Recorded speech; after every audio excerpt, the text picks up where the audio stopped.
सिर्फ एक ताने की वजह से कि तुम फर्स्ट क्लास का टिकट क्यों नहीं ले लेती। उसने गुस्से में आकर अपना टिकट अपग्रेड कर लिया। उसे लगा था कि अब उसकी जिंदगी खत्म है, लेकिन उसे क्या पता था कि उसकी किस्मत ऐसे पलटेगी। और फिर अगले ही पल वो उस फर्स्ट क्लास में बैठी थी जहां सिर्फ अमीर लोग ही जा सकते हैं। एकदम बढ़िया रोस्ट किया हुआ चिकन और ठंडी शैंपेन एयर होस्टेस मुस्कुराते हुए उसे सर्व कर रही थी। ऐसा वीआईपी ट्रीटमेंट पाकर जॉर्जिया को समझ आया कि अपनी जिंदगी के आखिरी 3 हफ्तों में उसे क्या करना है। जैसे ही फ्लाइट उस खूबसूरत हॉलिडे डेस्टिनेशन पर उतरी, बाकी पैसेंजर स्टेशन पर कैब के लिए परेशान हो रहे थे, लेकिन जॉर्जिया ने अपने लिए सीधा एक हेलीकॉप्टर बुला लिया था। होटल के अंदर जाते ही जॉर्जिया ने लॉबी में देखा, वहां के मेहमान या तो सोने चांदी से लदे थे या फिर उनके साथ बॉडीगार्ड और खूबसूरत लड़कियां थी। जब रिसेप्शनिस्ट ने कहा कि सारे कमरे बुक हैं, तो उसने बिना कुछ सोचे सीधा प्रेसिडेंशियल स्वीट बुक कर लिया। उसे खुद नहीं पता था कि उसका ये फैसला उसकी जिंदगी को कैसे बदलने वाला है। जैसे ही पता चला कि किसी ने सबसे महंगा कमरा बुक किया है, होटल का मैनेजर खुद उसे अटेंड करने भागा चला आया। और इत्तेफाक से उसी वक्त जॉर्जिया की कंपनी का बॉस भी उसी होटल में ठहरा हुआ था। मैनेजर को लगा कि जॉर्जिया कोई बहुत बड़ी वीआईपी है, लेकिन असल में वो उसी बॉस के एक छोटे से स्टोर की एक बहुत ही मामूली सी सेल्स गर्ल थी। बॉस के साथ उसकी एक जवान सेक्रेटरी भी थी। बॉस यहाँ एक नेता को खुश करके एक बड़ी डील पक्की करने आया था, लेकिन जॉर्जिया की नजर बहुत तेज थी। उसने सेक्रेटरी के महंगे कपड़ों के पीछे छुपी उसकी घबराहट को तुरंत भांप लिया था, इसलिए वो बेझिझक उसके पास गई। अगर कोई डील होने वाली है तो उसे सब पता होना चाहिए। वो औरत कौन है? ओह, सर्विस स्टाफ में से कोई होगी। वेटर जब उसे कमरे में लेकर गया तो जॉर्जिया को टिप देने का कोई आइडिया नहीं था, इसलिए उसने सीधे नोटों की एक गड्डी वेटर के हाथ में थमा दी। लेकिन वेटर को उसकी असलियत नहीं पता थी, इसलिए उसने डर के मारे सिर्फ एक नोट लिया और बाकी सब जॉर्जिया को लौटा दिया। खिड़की से बाहर बर्फीले पहाड़ों को देखकर उसके मन में एक अजीब सी फीलिंग आई। कुछ ही दिन पहले तक जॉर्जिया बस बर्तन बेचने वाली एक मामूली सी कर्मचारी थी। उसे कस्टमर्स को बर्तन बेचते वक्त अक्सर बुजुर्गों को कुछ बढ़िया सा बनाकर खिलाना बहुत पसंद था। हालांकि हर महीने उसकी सैल हमेशा टॉप पर रहती थी, लेकिन उसके बॉस ने कभी उसकी सैलरी नहीं बढ़ाई। वो दिन रात गधों की तरह काम करती और ऊपर से बॉस के ताने भी सुनती, और महीने के आखिर में उसे जो सैलरी मिलती वो ऊंट के मुंह में जीरे जैसी होती थी। इसलिए जब भी वो सुपरमार्केट जाती तो उसे डिस्काउंट कूपन लगाकर ही अपना काम चलाना पड़ता था। उसका रंग पैदाइशी सांवला था और वो थोड़ी मोटी भी थी। अपनी इसी कमी की वजह से उसे हमेशा दूसरों के सामने शर्मिंदगी महसूस होती थी। यहाँ तक कि इस उम्र तक उसने कभी किसी को डेट भी नहीं किया था। जॉर्जिया के लिए जिंदगी में खुशी का एक ही मतलब था और वो था खाना बनाना। उसे कुकिंग से बहुत प्यार था। वो रोज काम से लौटकर सीधे किचन में घुस जाती और कोई जादूगर बन जाती। वो टीवी शो देखकर एकदम वैसी ही डिश बना लेती, लेकिन इतनी मेहनत से बनाया गया ये शानदार खाना वो खुद कभी नहीं खाती थी, बल्कि वो सारा खाना अपने पड़ोस के बच्चों को खिला देती थी और खुद अपना वजन कम करने के चक्कर में सिर्फ वो उबला हुआ फीका सलाद ही खाती थी। एक दिन उसने बड़ी हिम्मत करके अपने क्रश और कोवर्कर शॉन को अपने हाथ का बना खाना चखने के लिए बुलाया। उसे क्या पता था कि शॉन भी मन ही मन उसे पसंद करता था। जब जॉर्जिया उसके लिए खाना बना रही थी तभी शॉन ने उसे अपने साथ डेट पर चलने के लिए पूछ लिया। ये सुनकर जॉर्जिया इतनी खुश हुई कि उसके हाथ से बर्तन नीचे गिर गया। वो तुरंत उसे उठाने के लिए झुकी, लेकिन जैसे ही उठी उसका सिर कैबिनेट के दरवाजे से बहुत जोर से टकराया और वो वही बेहोश हो गई। शॉन उसे फौरन अस्पताल ले गया। सबको लगा कि ये बस एक मामूली सी चोट है, लेकिन जब जॉर्जिया को होश आया तो उसे डॉक्टर की उंगलियां भी साफ नहीं दिख रही थी। डॉक्टर को शक हुआ कि ये कोई मामूली चोट नहीं है, इसलिए उन्होंने तुरंत उसका ब्रेन स्कैन करवाया। जब रिपोर्ट सामने आई तो डॉक्टर के चेहरे का रंग उड़ गया। उन्होंने जॉर्जिया को बताया कि उसके दिमाग में एक ट्यूमर है और अब उसके पास जिंदा रहने के लिए सिर्फ 3 हफ्ते बचे हैं। क्या मेरे पास सिर्फ 3 हफ्ते हैं? आप मजाक तो नहीं कर रहे? बाहर 4 लोग हैं, मुझे खेद है, मुझे माफ कर दीजिए, मैं इसे मान नहीं सकती। ये बुरी खबर जॉर्जिया के लिए किसी बिजली के गिरने जैसी थी। वो बिल्कुल सुन पड़ गई थी। उसने डॉक्टर से एक बार फिर से चेक करने को कहा, लेकिन वो कड़वी सच्चाई बदलने वाली नहीं थी। उसे सबसे पहले यही लगा कि किसी भी तरह से अपना इलाज करवाया जाए, लेकिन इंश्योरेंस कंपनी ने कह दिया कि ये बीमारी उनके कवर में नहीं आती। इलाज का सारा खर्चा उसे अपनी जेब से ही देना होगा। जब उसने सोचा कि सर्जरी के लिए उसे लोगों से पैसे मांगने पड़ेंगे और उसकी आधी जिंदगी तो उधार चुकाने में ही निकल जाएगी और सर्जरी के बाद भी उसके बचने की कोई गारंटी नहीं है, इन सब बातों ने जॉर्जिया को बुरी तरह तोड़कर रख दिया था। वो अपने कमरे में अकेली बैठकर अपनी वो डायरी देखने लगी जिसमें उसने अपने सारे सपने लिखे हुए थे। उसकी एक एक ख्वाहिश में उसके भविष्य की उम्मीदें जुड़ी हुई थी, लेकिन अब ये सब कभी पूरे नहीं होने वाले थे। उसे अपनी इन सालों की मेहनत और संघर्ष को याद करके बहुत रोना आ रहा था, लेकिन पूरी रात खुद से लड़ने के बाद जॉर्जिया ने फैसला किया कि वो अपना इलाज नहीं करवाएगी। वो अपने इन आखिरी दिनों को अपनी मर्जी से और अपने अधूरे सपनों को पूरा करते हुए जिएगी, शायद अपना गुस्सा निकालने के लिए या फिर मौत के डर ने ही उसे इतनी हिम्मत दे दी थी। अगले दिन जॉर्जिया चौड़े में अपने बॉस के ऑफिस में घुसी। वो आज वो काम करने वाली थी जिसका उसने हजारों बार सपना देखा था, अपने बॉस की बेइज्जती। बॉस को भनक भी नहीं थी कि क्या होने वाला है। जॉर्जिया के कुछ भी बोलने से पहले ही उसने जानबूझकर एक फोन उठा लिया, लेकिन अब जॉर्जिया ये सब और बर्दाश्त करने वाली नहीं थी। ये एक जरूरी कॉल है।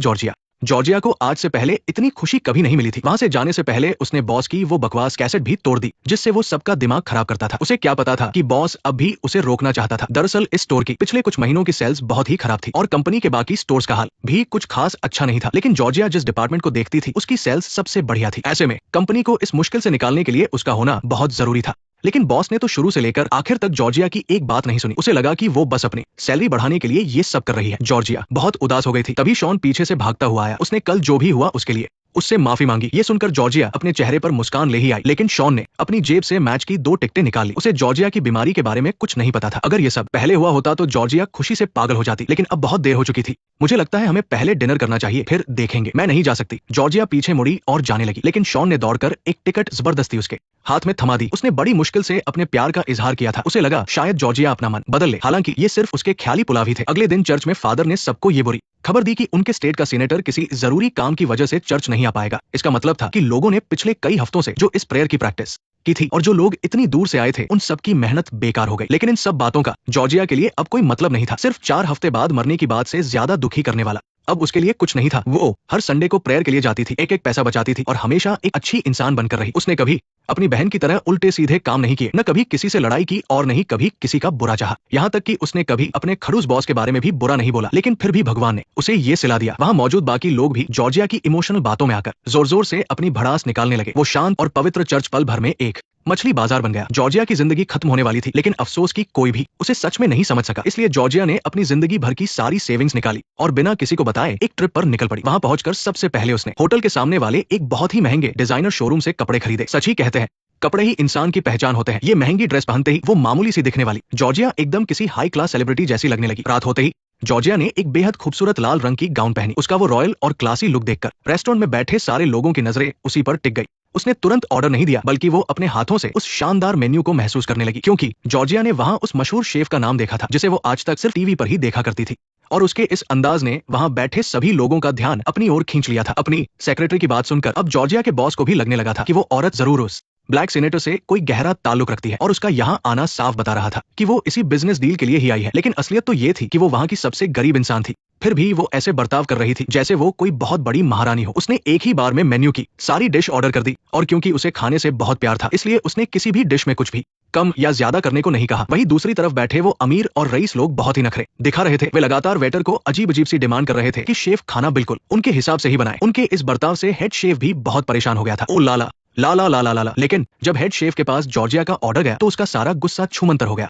उसकी जगह वो बहुत खुश और इम्प्रेस हो गया। उसे लगा जैसे उसे कोई ऐसा इंसान मिल गया है जो उसके खाने को समझता है। इसलिए उसने खुद अपने हाथों से उसके लिए खाना बनाने का फैसला किया। बॉस ने देखा कि हेड शेफ खुद बाहर आ रहा है तो उसे लगा कि वो उसे सर्व करने आ रहा है और वो घमंड से मुस्कुराने लगा, सिर हिलाया और फिर जॉर्जिया के बगल में बैठ गया। ये देखकर बड़े बॉस को बहुत अजीब लगा। वो लोग अंदाजा लगाने लगे कि जॉर्जिया पक्का कोई बड़ी हस्ती है। आखिर इतने मशहूर शेफ को थोड़े से पैसे देकर नहीं बुलाया जा सकता। लेकिन उन्हें बिल्कुल नहीं पता था कि जॉर्जिया दरअसल सिर्फ एक आम औरत है जिसे अच्छा खाना पसंद है। लगता है उसे पता है कि तुम न्यू ऑर्लियन से हो। सच में शायद वो पिछले बिजनेस कंपटीशन की लीडर है। वो चाहे जो भी हो, मैं फिर भी चाहता हूँ कि वह 1 लाख के इनाम वाले मेन्यू से एक डिश ऑर्डर करे। क्यों?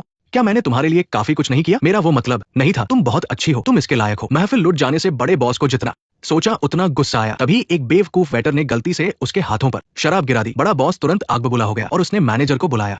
फिर उसने हाथ हिलाते हुए कहा कि उस वेटर को नौकरी से निकाल दो। वो किसी से हारना बर्दाश्त नहीं कर सकता था, खासकर किसी अनजान इंसान से। और साथ ही वो वहां मौजूद बाकी लोगों को चेतावनी भी दे रहा था। डिनर के बाद वो नेता जॉर्जिया के पास गया। वो कहते हैं कि इस पानी में बीमारियों को ठीक करने की ताकत है जो आपको लंबे समय तक जवा रखता है। मुझे उम्मीद है कि वो जल्द ही सफल होंगे। वो कुछ ज्यादा ही बेताब दिख रहा था जॉर्जिया की असलियत जानने के लिए। आखिर किसी ताकतवर इंसान से जान पहचान बढ़ाना हमेशा अच्छा होता है, पर ये सब बड़ा बॉस देख रहा था। उसे लगा कि ये दोनों पक्का पहले से एक दूसरे को जानते हैं और छुपकर कोई न कोई खिचड़ी पका रहे हैं। जॉर्जिया ने अनजाने में थोड़े घमंड वाले लहजे में नेता को कुछ बातें सुना दी। बड़ा बॉस इस अनजान औरत को देखकर अंदर से बेचैन हो गया। उसे लगा कि ये औरत आगे चलकर कोई मुसीबत खड़ी करेगी। अपनी टेंशन कम करने के लिए वो लिफ्ट में अपनी सेक्रेटरी के साथ फ्लर्ट करने लगा। जैसे ही लिफ्ट के दरवाजे बंद होने वाले थे, उसी पल जॉर्जिया जबरदस्ती अंदर घुस गई। वो अब अपनी जिंदगी का एक सेकंड भी बर्बाद नहीं करना चाहती थी। बड़े बॉस ने बड़े प्यार से अपना इंट्रोडक्शन दिया, पर उसने बिल्कुल भी भाव नहीं दिया। इस वक्त जॉर्जिया को किसी के भी सामने झुकने की कोई जरूरत नहीं थी। बड़े बॉस ने ये बात अपने दिल में बिठा ली। उसे लगा कि शायद जॉर्जिया किसी कंज्यूमर राइट्स संस्था की तरफ से आई है। आखिर कुछ सरकारी अफसरों के साथ उसके ऐसे काले कारनामे थे जिनकी वजह से कई लोग उसे कुर्सी से नीचे गिराना चाहते थे। अपने कमरे में वापस आकर जॉर्जिया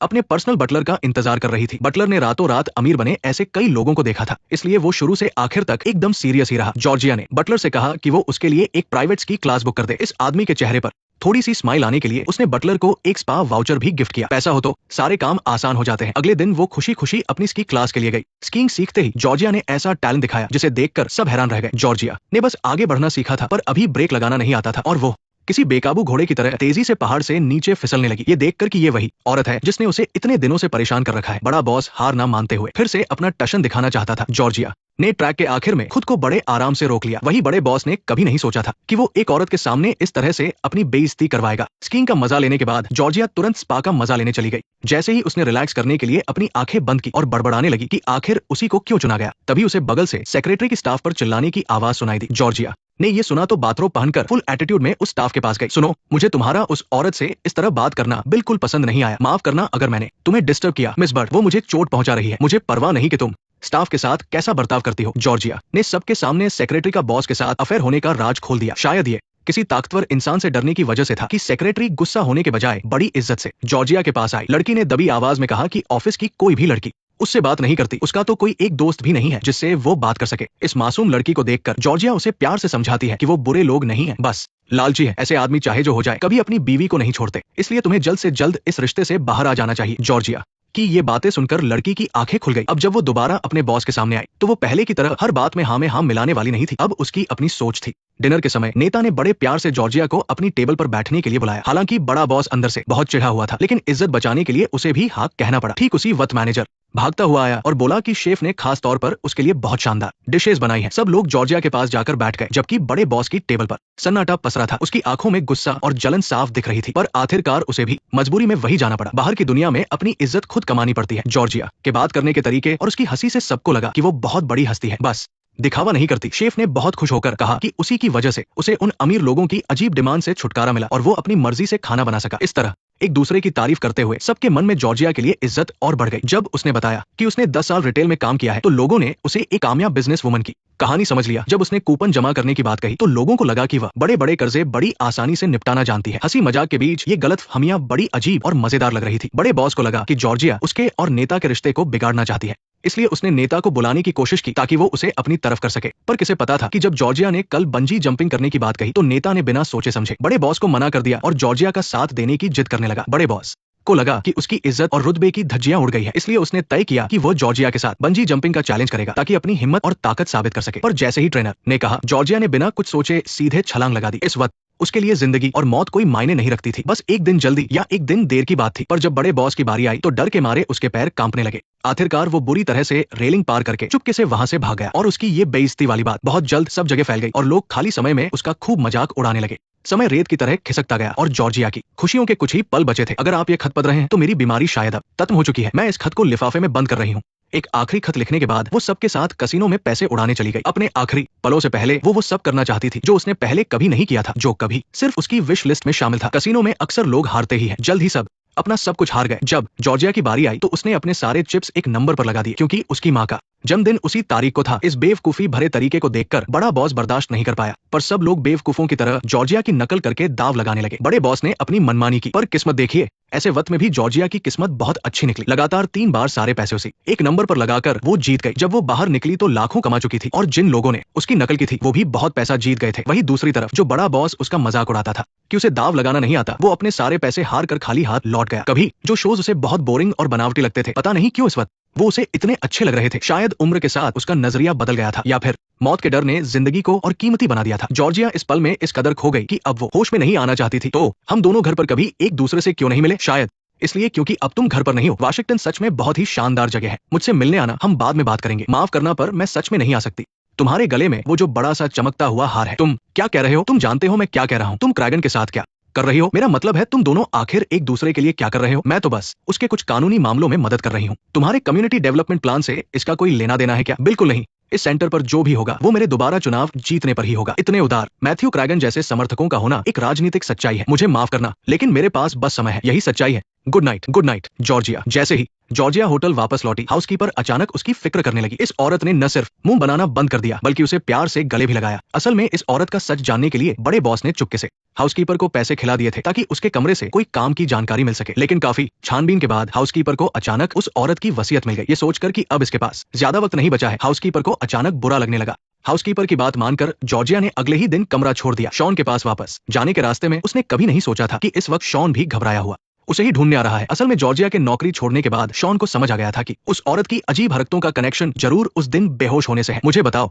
क्या जॉर्जिया मरने वाली है क्या? खबर मिलते ही शॉन तुरंत उस औरत के घर पहुंच गया। पड़ोस में रहने वाले लड़के ने शॉन को एक ही नजर में पहचान लिया। ये वही आदमी था जो जॉर्जिया की विश लिस्ट वाली किताब में था। क्या? कौन सी किताब? तुम क्या कह रहे हो? उस दिन निराश होकर उस औरत ने अपनी विश लिस्ट वाली किताब कूड़ेदान में फेंक दी थी और सिर्फ वो लड़का ही इस किताब की अहमियत समझता था जिसका वो ख्याल रखती थी। उस औरत ने शॉन के आईडी कार्ड की फोटो अपनी फोटो के साथ लगा रखी थी। ये देखकर शॉन को तुरंत समझ आ गया कि जॉर्जिया के दिल में उसकी क्या जगह है। इस बात का अंदाजा लगाकर कि वो औरत कहाँ गई है, शॉन ने एक पल भी बर्बाद नहीं किया। वो तुरंत फ्लाइट लेकर उस हॉलिडे रिजॉर्ट के लिए निकल पड़ा। फ्लाइट से उतरते ही उसने झुककर जमीन को चूमा और भगवान से प्रार्थना की कि वो उसकी किस्मत चमका दे। लेकिन टैक्सी से होटल जाने के रास्ते में भारी बर्फबारी ने पहाड़ी रास्ता ब्लॉक कर दिया। अब शॉन सिर्फ पहाड़ की तरफ देखकर मायूस होकर आहें भर सकता था। उसी वक्त पहाड़ के दूसरी तरफ जॉर्जिया भी उदास बैठी आहें भर रही थी। इस वक्त उन दोनों ने सपने में भी नहीं सोचा था कि उनके बीच सिर्फ कुछ ही मीटर का फासला है। वो दोनों जल्द ही टकराने वाले थे। आज न्यू ईयर ईव का मौका था और उन दोनों के पास अब ज्यादा वक्त नहीं बचा था। हाउसकीपर ने बड़े बॉस को उसकी टिप वापस कर दी। वो आगे से ऐसा कोई काम नहीं करना चाहती थी, लेकिन बड़ा बॉस अभी भी हार मानने को तैयार नहीं था। आखिर उसने किसी तरह जॉर्जिया का सच पता लगा ही लिया। न्यू ईयर ईव पर किचन में बहुत काम था। जॉर्जिया खास तौर पर मदद करने आई, लेकिन उसे शेफ के बात करने का तरीका थोड़ा अजीब लगा। तो देखो, ये तुम्हारे शुरू करने का वक्त नहीं है। असल में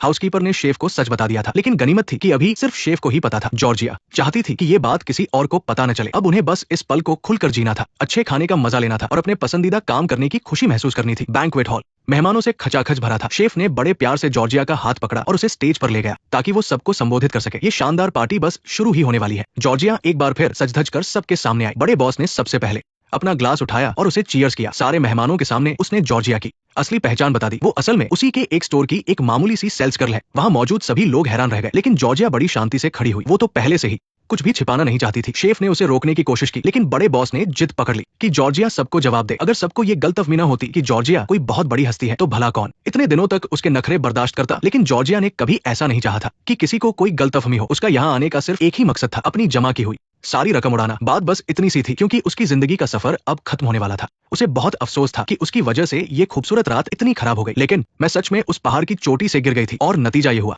कि मैं सीधे एक स्कीइंग मैगजीन के कवर पर जा गिरी। मुझे माफ कर दो बेबी। मैंने कभी नहीं सोचा था कि मैं इतनी खूबसूरत जगह पर इतने सारे हैरान करने वाले काम करूंगी, इसलिए मुझे माफ कर दो अगर मैंने तुमसे कुछ ज्यादा ही सच बोल दिया। लेकिन मैंने चुप रहकर अपना बहुत सारा वक्त बर्बाद किया है। मैं डरी हुई थी। इतना कहकर जॉर्जिया मुड़ी और वहां से चली गई। इसके बाद वहां मौजूद मेहमान भी एक एक करके जाने लगे। किसी को भी बड़े बॉस की ये हरकत पसंद नहीं आई, यहाँ तक कि उसकी सेक्रेटरी भी अब वहां नहीं रुकना चाहती थी। उसने वापस कॉलेज जाकर पढ़ाई करने का मन बना लिया ताकि वो अपनी डिग्री पूरी कर सके। और अगर कभी बड़े बॉस और उसकी पत्नी का तलाक हुआ तो वो बड़ी खुशी खुशी बड़े बॉस की पत्नी की मदद करेगी और हिसाब लगाएगी कि तलाक में उसे कितनी जायदाद मिलेगी। इस पल बड़े बॉस को सच में एहसास हुआ कि उसकी जिंदगी कितनी बड़ी फेलियर है। भले ही उसके पास बेशुमार दौलत थी, लेकिन वो एक मरने वाले इंसान की तरह भी होश में नहीं जी रहा था और उसके उन घटिया कामों ने उसे खुद की नजरों में भी गिरा दिया था। आखिर में वो होटल की छत पर चला गया ताकि अपनी जिंदगी खत्म कर सके। लेकिन तभी अचानक जॉर्जिया भी उसके पीछे पीछे छत पर आ गई। इतनी ऊंचाई पर खड़े होने से उसे बहुत डर लग रहा था, फिर भी उसने हिम्मत जुटाई और बड़े बॉस के पास बैठ गई। उसने बॉस के हाथ से शराब की बोतल छीनी और सीधा नीचे फेंक दी ताकि उसे दिखाए कि नीचे गिरने का अंजाम क्या होता है। जॉर्जिया ने उसे प्यार से समझाया कि ये दुनिया हमेशा तुम्हारे हिसाब से नहीं चलेगी। तुम्हें सच्चाई का सामना करना सीखना होगा। तुम्हारे पास पैसा भी है और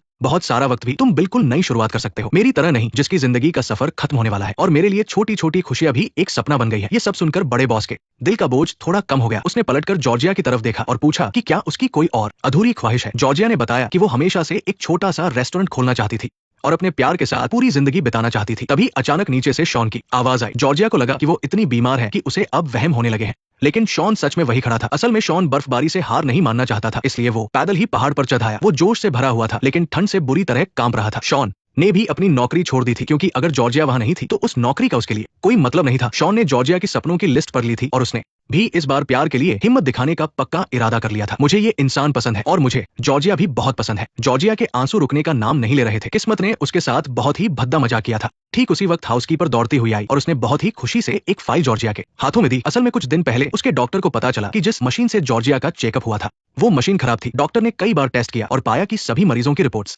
बिल्कुल जॉर्जिया की रिपोर्ट जैसी ही आ रही थी। सबके दिमाग में एक ही जगह पर गड़बड़ी दिख रही थी। उसे यकीन हो गया कि जॉर्जिया की पुरानी रिपोर्ट बिल्कुल गलत थी। बड़ी मुश्किल से उसे पता चला कि जॉर्जिया इस होटल में रुकी है, इसलिए उसने तुरंत ये रिपोर्ट भिजवा दी। ये खबर सुनकर जॉर्जिया की खुशी का ठिकाना नहीं रहा। मैं जिंदा रहूंगी, मैं जीऊंगी, मैं जिंदा रहूंगी, मैं जिंदा रहूंगी, मैं जीऊंगी, मैं जिंदा रहूंगी, मैं बिल्कुल ठीक हूँ, मुझे कुछ नहीं होगा, मैं जिंदा रहूंगी, मैं जीऊंगी, मैं जिंदा रहूंगी, मैं जिंदा रहूंगी, मैं जीऊंगी। 5 मिनट, 50 साल, 100 साल, 10,000 साल तक। इसके बाद जॉर्जिया और शॉन ने मिलकर एक छोटा सा रेस्टोरेंट खोला। ओपनिंग के दिन शेफ ने खुद खाना बनाया। कई बड़े नेता और शहर के मेयर भी बधाई देने पहुंचे। नीत्शे ने कभी एक बात कही थी कि जिंदगी में हमें निडर होना चाहिए, क्योंकि एक दिन तो इसे खत्म होना ही है। जिंदगी असल में बस एक तजुर्बा है। मजे की बात तो यह है कि डर अक्सर इंसान को मौत की तरफ धकेलता है, जबकि मौत हमें बहुत बड़ी हिम्मत दे जाती है। जब आप कुछ भी खोने से डरना छोड़ देते हैं तो आपको अपनी सोच से भी कहीं ज्यादा हासिल होता है। काम में भी ऐसा ही है, प्यार में भी ऐसा ही है, और जिंदगी भी बिल्कुल ऐसी ही है। हम न जाने कितनी बार कुछ खोने के डर से खुद को धीरे धीरे भूलते जाते हैं। जब फ्यूचर के बारे में कोई भी कुछ नहीं बता सकता तो ये सारी मायूसी असल में बस एक गलतफहमी है। शायद जीने का मतलब ही अपने दिल को खुशी देना है। अगर हमारे अंदर थोड़ी सी भी हिम्मत नहीं होगी तो हम आगे कैसे बढ़ पाएंगे? जिंदगी के चमत्कार कभी भी किसी दूर की मंजिल में नहीं होते, बल्कि वो तो हर बार कुछ नया कर गुजरने की हिम्मत में छुपे होते हैं।